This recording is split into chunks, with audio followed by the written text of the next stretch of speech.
60 வயசுல எலும்புகள் இரும்பு போல வலிமையாக்குவது எப்படி? 60 வயசு வந்தாலே எலும்புகள் பலவீனமாகும் என்பது இயற்கைதான். ஆனா அதற்காக எலும்பு முறிவு, முதுகு வலி, முழங்கால் தேய்மானம் எல்லாம் கட்டாயமோ இல்ல. உண்மையை சொன்னா பலர் தினமும் சாப்பிடும் உணவாலதான் எலும்புகள் மெதுவா அழிஞ்சு கொண்டு இருக்குது.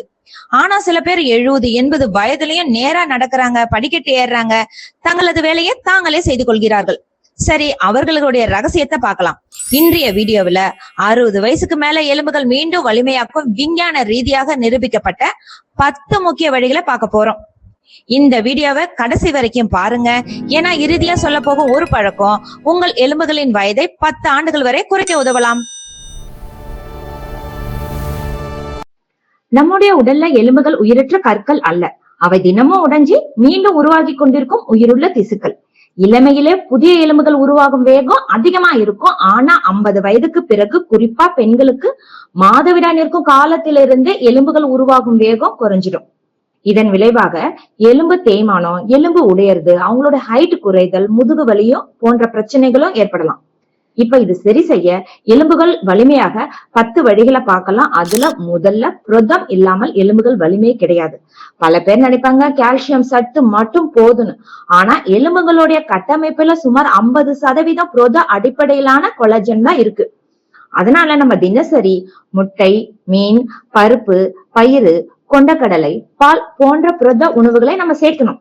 குறிப்பா 60 வயதுக்கு மேல பல பேர் புரத குறைபாடுகளோட வாழ்ந்துட்டு இருக்காங்க. அதுவே எலும்புகள் பலவீனத்திற்கான ஒரு முக்கிய காரணம். 2வது கால்சியம். ஆனா சரியான முறையில இருக்கணும். ஒரு நாளைக்கு சுமார் 1000-1200 mg கால்சியம் தேவைப்படும். இப்ப கால்சியம் நிறைந்த உணவுகள் அப்படின்னு பார்த்தோன்னா ராகி, எள்ளு, முருங்கைக்கீரை, பால், தயிர், பன்னீர், சின்ன மீன்கள். ஆனா ஒரு தவறு செய்யக்கூடாது. கால்சியம் மாத்திரை மட்டும் சாப்பிட்டா போதாது. அது உடலை உறிஞ்சிக்கிறது விட்டமின் டியும் தேவைப்படுது. 3வது விட்டமின் டி மறைஞ்சிருக்கும் ஒரு பெரிய பிரச்சனை. ஏன்னா இந்தியாவுல விட்டமின் டி குறைபாடு மிகவும் அதிகமா இருக்கு. சில பேர் தினமும் பால் குடிப்பாங்க, கால்சியம் மாத்திரை சாப்பிடுவாங்க. ஆனா விட்டமின் டி குறைவால எதுவும் பயன் தருவதில்லை.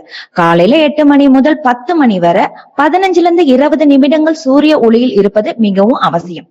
தேவைப்பட்டா மருத்துவரின் ஆலோசனையுடன் விட்டமின் டி பரிசோதனை செய்வதும் நல்லதுதான். 4வது தினமும் நடப்பது மட்டும் போதுமா அப்படின்னு கேட்டீங்கன்னா இல்ல. அதுதான் பல பேருக்கு தெரியாத உண்மை. நடைப்பயிற்சி நல்லதுதான்.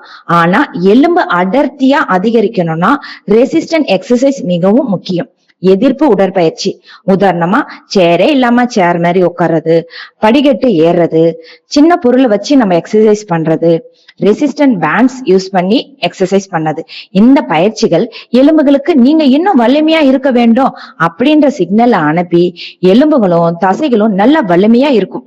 5வது விழுந்து விடுவதை தடுக்க வேண்டும். 60 வயதுக்கு மேல எலும்பு முறிவின் முக்கிய காரணம் எலும்பு தேய்மானம் நோய் மட்டும் அல்ல, கீழே விடுறது. ஒரு முறை விழுந்து இடுப்பு எலும்பு முறிஞ்சா வாழ்க்கை முழுவதுமே பாதிக்கலாம். எனவே வீட்டுல வழுக்கும் தரை வேண்டாம், வழுக்கிற மாதிரி செப்பலும் வேண்டாம், மிதியடியும் வேணாம். இரவில போதிய வெளிச்சம் இருக்கணும். பேலன்ஸ் எக்ஸசைஸும் மிகவும் அவசியமானது. 6வது அதிக சர்க்கரை எலும்புகளுக்கு எதிரி. சர்க்கரை அதிகமா எடுத்துக்கும் போது அழற்சி அதிகரிக்கும், கால்சியம் லாஸும் அதிகரிக்கும் அப்படின்னு சில ஆய்வுல சொல்றாங்க. அதனால குளிர்பானங்கள், அதிக சர்க்கரை உள்ள குளிர்பானங்களும் எலும்புகளுக்கு நல்லதில்லை. 7வது புகைப்பிடித்தல் மற்றும் மது அருந்துவதை விட்டுணும். ஏன்னா புகைப்பிடிப்பவர்களுக்கும் மற்றும் அதிக மது அருந்துபவர்களுக்கும் எலும்போட அடர்த்தியும் கம்மியாகும், எலும்பு உடையிற ரிஸ்கும் அதிகமாகும் அப்படின்னு பல ஆய்வுல சொல்லியிருக்காங்க. எலும்பு ஆரோக்கியத்திற்கு இவற்றை தவிர்ப்பது மிகவும் நல்லது. 8வது மெக்னீசியம் மற்றும் விட்டமின் K2. இது ரெண்டும் தான் கால்சியத்தை சரியான இடத்துல சேர்க்க உதவி செய்யும். மெக்னீசியம் கிடைக்கிற இடம் அப்படின்னு பாத்தீங்கன்னா பாதாம், முந்திரி, பூசணி விதை, கீரை வகைகள். விட்டமின் K பச்சைக்கீரை, புரோக்கோலி. இப்ப 9வது தூக்கம். எலும்புகளுக்கும் அவசியமானது. தினமும் 7-8 மணி நேரம் நல்ல தூக்கம் அவசியமானது. தூக்கம் இல்லாதவங்களுக்கு ஹார்மோன் இம்பேலன்ஸ் ஏற்பட்டு எலும்போடைய ஆரோக்கியத்தையும் பாதிக்கப்படலாம். எனவே தூக்கத்தை அலட்சியம் செய்யாதீங்க. கடைசியா 10வது நான் சொல்றதுதான் பல பேருக்கு தெரியாத விஷயம். இதுதான் 60 வயசுக்கு மேல நம்ம டெக்ஸா ஸ்கேன் பற்றி மருத்துவருடன் ஆலோசிக்கணும். குறிப்பா பெண்கள், குறைந்த உடல் எடை உள்ளவங்க, எளிதில் எலும்பு முறிவு வரலாறு உள்ளவங்க போன் டென்சிட்டி பரிசோதனை செய்து கொள்வது மிக அவசியம். ஏன்னா பிரச்சனைய ஆரம்பத்திலே கண்டுபிடிப்பது மிக முக்கியமானது. இப்ப அதிர்ச்சி தரும் உண்மை என்னன்னா, நம்ம 60 வயசுல இருக்கலாம். ஆனா நம்முடைய எலும்புகள் வயது 80ஆக இருக்கலாம். அதே நேரத்துல சரியான உணவு, உடற்பயிற்சி, விட்டமின் டி, புரதம் மற்றும் வாழ்க்கை முறை மாற்றங்களால எலும்புகளின் ஆரோக்கியத்தை பல ஆண்டுகள் இளமையாக வச்சிருக்க முடியும். இந்த வீடியோல நான் சொல்லாத இன்னொரு முக்கியமான விஷயம் இருக்கு. தமிழர் பாரம்பரிய உணவுகளை ஒரு குறிப்பிட்ட உணவு எலும்புகளுக்கு கால்சியத்தை விட அதிக நன்மை தரக்கூடும் அப்படின்னு சில ஆய்வாளர்கள் ஆராய்ஞ்சு வர்றாங்க. அது என்ன உணவு?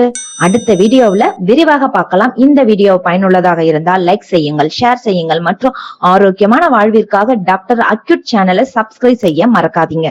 நன்றி.